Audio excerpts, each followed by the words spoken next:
Hi, Blue Jay here. I'll be doing a review video on the Dream Hammock Raven. This is the Dream Hammock Raven.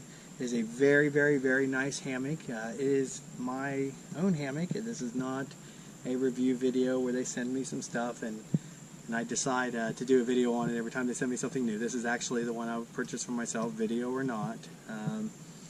It is a great hammock in regards to its quality. The stitching is superb on it. The customer service from Deanna and Randy at Dream Hammock, here in Fredericksburg, Ohio, they are unparalleled. I've never had a company take so much care and detail to my order. I had some custom stuff I wanted on here. They did it exactly like I wanted. There was no problem, which is really rare nowadays. A lot of times you order something from a business and it doesn't work out. They don't get it exactly, and you make a compromise, or you don't. Either way, it's quite a fuss afterwards. So that was not the case with Dream Hammock. It was perfect. I did look at several other hammocks. I've been hammock camping for a while, and I've done fishnet hammocks. I've done homemade hammocks. I've done store-bought hammocks. I had a Hennessy hammock. The Hennessy was actually pretty nice. It was a little too small for me. I'm a bigger guy. I'm 5'11", and I had trouble fitting in it right. Like I always seemed like it was pushing on my neck or pushing on my feet. It was like calf ridge, but from my right-hand side. And another thing is I move around a lot at night. And when I move around at night, I like to sleep on my side. I like to move all over. With that one, to move at all, your feet would be in really awkward positions. You could stretch your legs and bend your knees, but then you had to go back to the same asymmetrical position. So this one I ordered, it's actually a little oversized. It's 11-footer. It's got the widest setting that Randy and Deanna can do with the Raven. And the reason for that is they have a unique cover, which I'll go into in a minute. But I did pick, I think it was the 1.2 ounce ripstop, and I got 2 layers of it. So, and the reason why I did that, again, being a bigger guy, I wanted the extra security of the other layer, to double up the strength of it. I think myself, the payoff for the little extra weight is by far greater than any headache of going down the trail. And the reason being is I can just hop in this hammock. I can power drive this hammock. Nothing's going to happen to it. It's not going to rip. I don't have to worry about it. Whereas another hammock, I might be getting in there and worrying about it falling apart or something if I'm not careful with it. It also adds a layer of redundancy. I mean, I know this stuff's ripstop, but you forget, and you get in there, your key's poking out, your knife's poking out, and next thing you know, you're laying on the ground. This one, it has a little extra layer, so a little extra protection. Again, the quality is superb. I was looking at going with the Chameleon. The Chameleon looks like a really, really nice hammock. However, it had one thing that I did not like, and this is the only hammock I found that solved this problem. Most hammocks, including the Chameleon, when you try to change your position at night, you can only do that to an extent. I think it's like left, right. I don't know the exact details of it. But when you do that, you can only go one way, and then you have to take off the top cover. So the top cover is like asymmetrical. So it's really cool because on the Chameleon, you can just reverse it and then re-zip it up, and you've got an opposite leg, which lets you see the campfire or that cliff edge or your boy camping or whatever, which is really, really good. However, if anyone's ever camped, and I know there are a lot of people that have camped out in sub-zero weather, when you do that, that is something you, at all costs, you do not get out of that hammock at night. You're barely maintaining your body temperature. To get out and change around the thing so you get comfortable is just unheard of. You just lay in one spot and hope that you stay warm. And for me, I can't do that. Even in the cold weather, like I want to move around, I want to be comfortable. So this hammock, I can stay inside of it without getting out and unzipping anything, and I can change positions, which I'll show you right now. So the Raven is really unique, again, because it can change positions. So I'm going to demonstrate what that means. And this is what my research has shown. Now, granted, I'm no expert, and I could be completely off here. But this hammock is like what I would consider a quad lay hammock. And I'm not sure if that's a term or not, but hey, we'll just make it up, right? So here's what I mean by quad lay. I can lay this way, and I can have my head at the left-hand side here, and my feet at the right-hand side. Now I can, without making any adjustments to the hammock at all, and this is very comfortable. I'm laying here, I have no calf ridge at all. My feet are perfect. I've got plenty of, in fact, look, my head is not even pressed up against the hammock at all. Like I have extra room over here flopping around, and I have extra room on this side that can flop around. There's no pressure points, which for me is perfect, right? So then position 2 is like this way. So now I'm staring at the campfire or campsite. I can see down the valley there, and again, I've got plenty of room and completely comfortable. But let's say I want to watch something over here. So now I can do this, and I have tried this before with the cover on, which it does work. There's plenty of room in here to maneuver. But you can actually spin around inside here, you know, and again, your feet will go up to the thing, and it's rather tight, but it's possible. And you spin around, and you're like this way now. So now I've went to position 3, which I can now see that way and up towards the rock face here, which this is nice. And then as a final position, I can, of course, go to position 4, which is now the head to the left, feet to the right, but the other direction. And this is what I mean by quad position hammock, right? Now, there's another thing about this hammock that makes it really nice. And again, I don't always like to sleep on my back. I do like to sleep on my side. And I think this is the most valuable feature of this hammock is, for some reason, this hammock is absolutely perfect in any position to lay on your side. And I've tried a lot of hammocks, and all of them fail at this. They don't have a flat enough lay to lay on your side. And I'm completely comfortable. In fact, right where the head goes up, it's almost like it builds its own pillow right here. And that is amazing for a hammock. Like usually you have this bend and your back hurts and everything else. This hammock does not do that. I could not recommend it enough. And this hammock is my new hammock. I mean, I've been sleeping in this thing for a week. I sleep in a hammock in my house because to me it does wonders for my back. My back is always problematic. We have like a $3,000 mattress and it does no good for my back. But a hammock, it's better than anything. So this here is the Dream Hammock. I'm going to show you some other features here. You can, again, do all that without taking the cover off. But before I put the cover on and show you this feature, I'm going to show you some other stuff outside here. It's easier to see without the cover on. So these here are the side tie-outs, right? These, I forget what these hooks are called, but they hook in right here. You can use them to tie out the side. Another beautiful thing is these can actually be used to hook onto your underquilt.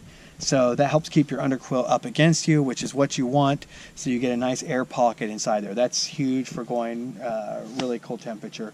The zippers on here are really top quality.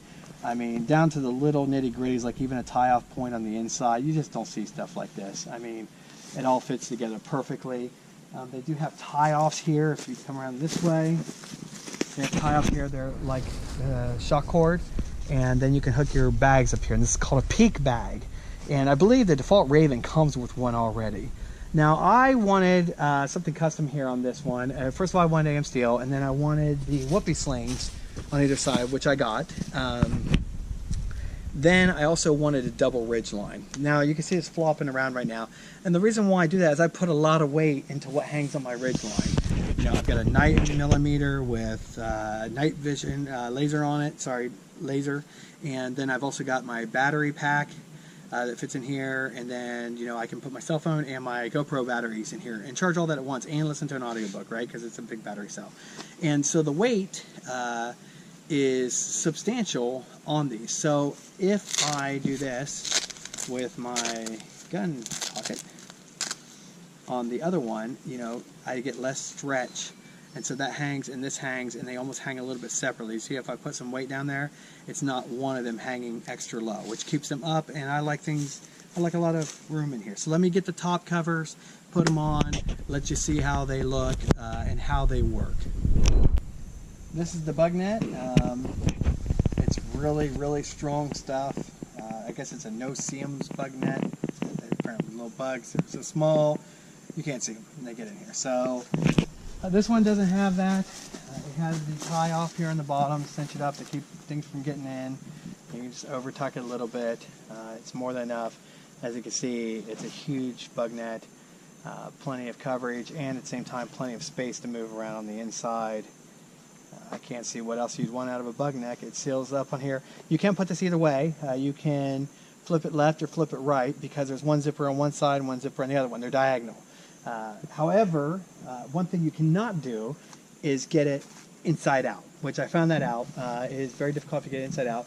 So you'll notice that there's a button here, and one way to make sure that you are getting it right is that button will have a shiny side out. If it looks like this, and it's turned around and it looks like it's good or whatever, it's actually backwards. So just make sure that's like that.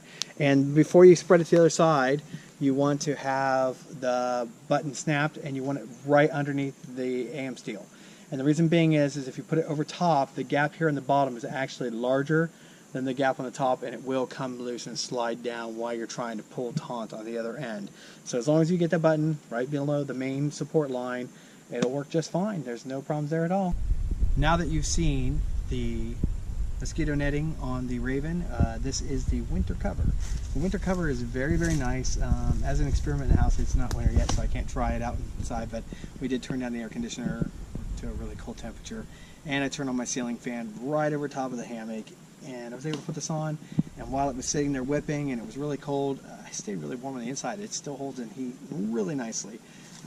One thing that we did find when we winter camped in the Tennessee is you would get condensation, and it would literally freeze the top part of it. And what we did was we put one of the military poncho liners, which looks like a blanket, over top and let it just kind of flap around a little bit to aerate, but it still wasn't enough. That thing was like a crispy wafer by the time the morning came. So this cover here, I believe, will do better. It's got nice ventilation to it.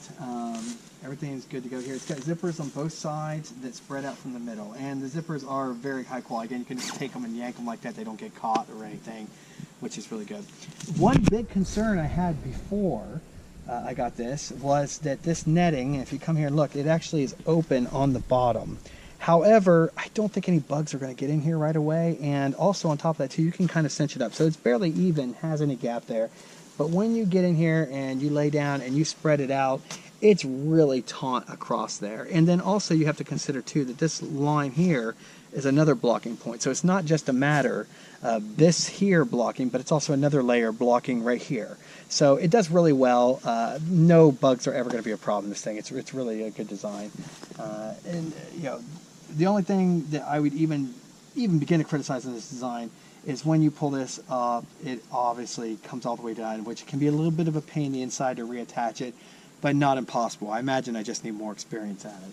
So you just unzip this a bit, and again, right before I get in, I like to just give it a little bit of a seat with the zipper, so that way it doesn't come out. There we go. It didn't come out done. And then now again, most people, and it used to be a big deal to me when I first started hammock camping, was the tie-outs. I thought, if you didn't have tie-outs, how could you spread the hammock out? Nowadays, I don't even care. I just hop in it. I guess I started when I started using an underquilt. With an underquilt, you really don't want to spread it out. In my opinion, you want it to wrap around you and get as much surface area covered as possible. So here we go. We're going to get into it here. And here's, by the way, the other bag where I put the mosquito netting back in, but that's what hooks on the peak bag. So what I'm going to do is I'm going to get in here and show you. It's like a plenty of room here, you know, to zip it in and out. Again, I can go out the other side. It's not a problem. Yeah, so it's really good in that regard. I'm just going to zip up this side real fast, and again, demonstrate the capability to spin around inside the hammock, even with the cover on. Again, it's a little cumbersome, but completely doable without losing all your heat on the inside of the hammock. So one thing I found is when I do that, I can actually come over here now to this side and zip up this as needed, right? It is a little awkward, but again, not impossible, especially with a little bit of practice. So now I'm laying the opposite way in my hammock, and I did not have to take this off. Now, even if you did have to unzip it a bit to move around some, it's really not a big deal. But when you're trying not to lose your heat in the winter, maybe better not to, especially if you're really cold. I mean, I know some guys that actually go out like below 30. I imagine that feature would be invaluable to them. So another thing here is if you see me right now sitting on this, you notice how this is in the way. And this was the problem with the hammock, the Hennessy, is even though you put this up, this was constantly pressing against you.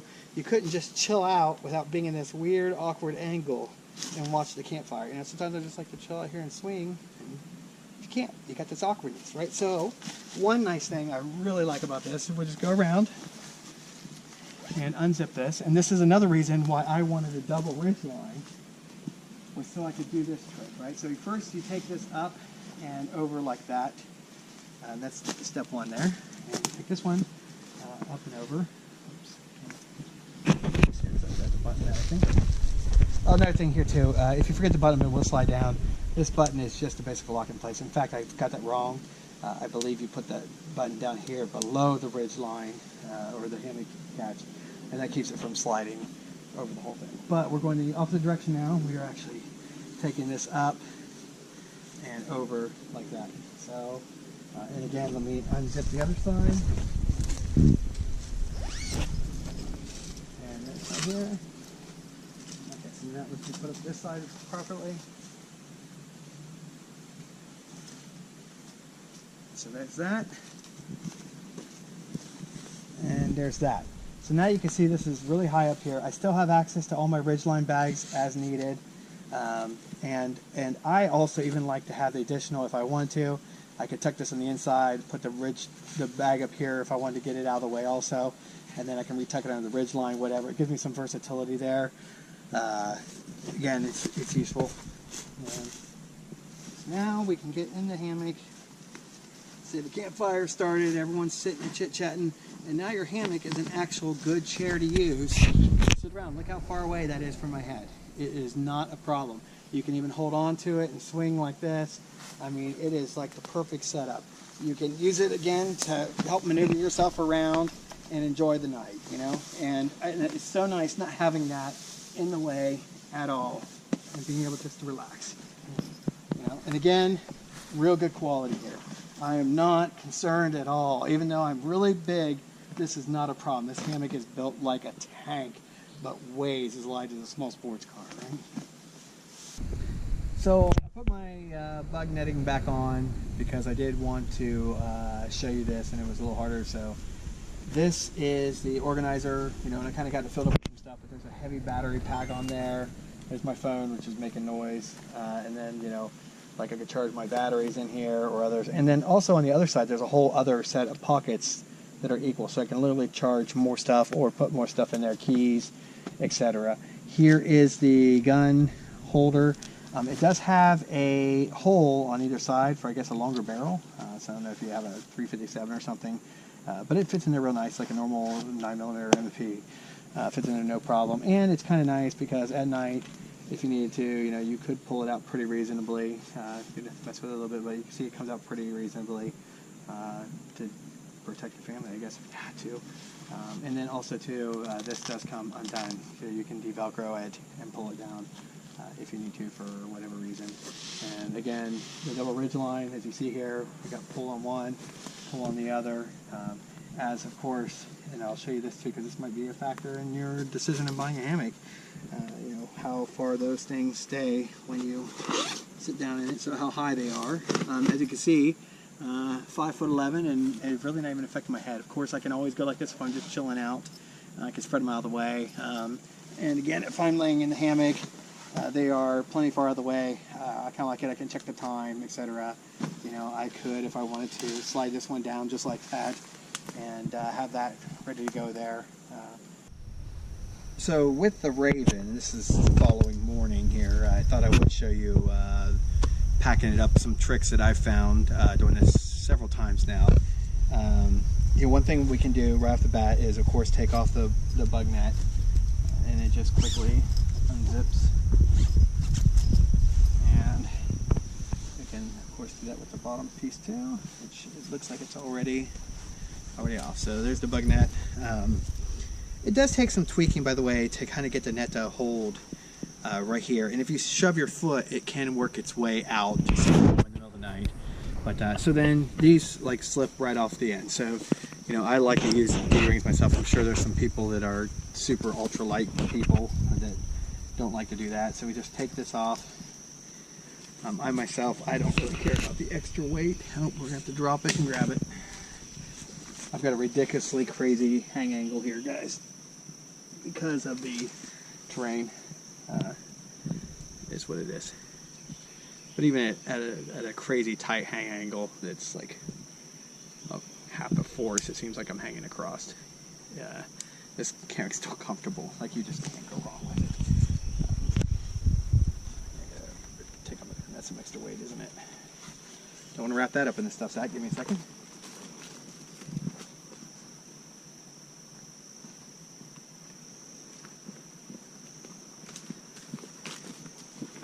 All right, so again, the other side, same thing. Just slide this off.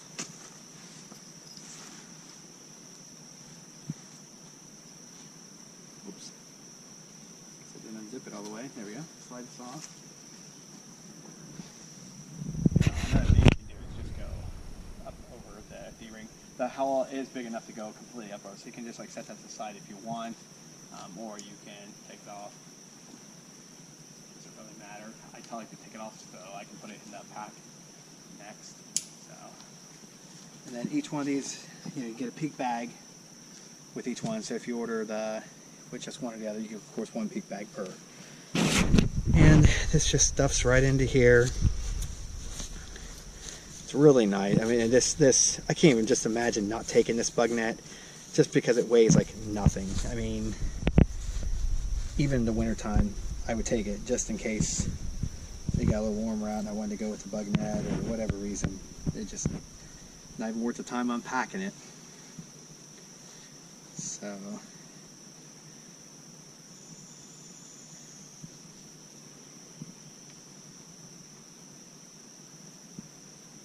Okay, so on the inside, you have like your normal drawstrings to elastic shock cord, ultra thin stuff here. So you just cinch it up. That's closed. Probably best to hang it up here. So here's the little trick that I found that's really nice, and it makes it really good for organizing this. So when you go to take it back out, it's really easy to set up. I mean, super easy. So just take the stuff sack up over, of course dump out all the leaves and stuff that seem to manage to always work their way into my hammock somehow. And then I take all the Ridgeline stuff to one side, and then I actually take this up and over the Ridgeline. So you can see here, the zippers, when they have nothing in the middle, they can actually attach to each other, which I found that to be a huge advantage, because I can just zip this. And if you've ever, again, done it cold in the rain, when you have to do things quickly, you have to have the capability to deploy quickly and not have to sit there. Or you don't have to, but it's sure a benefit. So again, over the Ridgeline.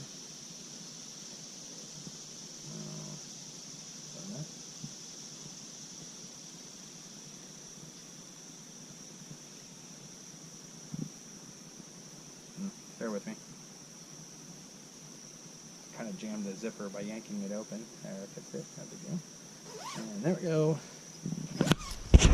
Alright, so now you've got this hanging over the Ridgeline, you got your stuff sack, and everything's organized. So when you roll this back out, a lot of times what will happen is the Ridgeline will get wrapped up around, or the hammock will get twisted over one way or the other, and it becomes a big pain to deploy. Also, when you deploy it, it's nice to have a little bit of an extra layer here to kind of repel the rain as you put up your tarp, right? So that's a huge win. So we'll come over here for a minute, and another really nice thing about this hammock is the double-sided stuff sack. I mean, that is such a win. You can literally just put this on like kind of like a snake skin and take it off and put it up that way. So, and it's all high quality stuff. Again, they got the little Dream Hammock logo there. Good stuff, not cheap. Some of these stuff sacks, like I showed in another video, there was a stuff sack for the tarp, and that thing was kind of spreading and couldn't take a stake. This one is definitely never going to have that problem. So we just stuff it. And another thing that I like that Randy and Dana do with this, and I don't work for them or anything like that, but I can tell you I have no problem promoting this hammock because it is fantastic compared to other ones I've tried. So the stuff sack is not super tight, and if you're in the freezing cold and you're trying to stuff a stupid hammock in a tight stuff sack, like the Hennessy we got is just ridiculously difficult to stuff away. And when you're cold and you got your gloves on and you're freezing, you don't want to deal with that. You want to get packed up and get to hiking as soon as possible because you're losing body heat. So if you take your gloves off, your hands just start to freeze And and that's a necessity to take your gloves off if your stuff sack isn't easy to work with. So this one here is super easy. I mean, I'm just playing with the cordage right now. I guess I could just roll it up like this first. So there we go. So there's plenty of room here. You can see that there's not this tight situation where you cannot get it closed, etc., etc. And they even put a little D-ring on here, little baby carabiner, excuse me, and it just cinches up. It is important. Don't do what I did. I not cinch up the bottom string the first time I packed it away, and packed it and literally watched it poop out the other side like snakes in a can. So, but this thing is pretty light, pretty simple, and I like it because afterwards you can compress this down to like next to nothing. So you just shove it in your pack, crunch it down, and you've got yourself a pretty tight sleeping system right there. Hey guys, I'm back here at home. You can see this is my spatially challenged apartment, but I do, even with the lack of space, like to hang my hammock inside of it. You can see it's hanging here from wall to wall, and it says something about a hammock when you go out in the woods and you sleep in it and everything else, and when you come home, instead of hopping in your nice warm bed or whatever, you feel more comfortable throwing your hammock back out there and sleeping in it that very same night. There's a lot of people that just take these things out as a means not to sleep on the ground, but if you get the right one, it can be a real therapeutic thing for your back. I was in the military. I did a lot of things that caused my back not to be in such hot shape, but hammock sleeping has really helped that out quite a bit. So have a great day.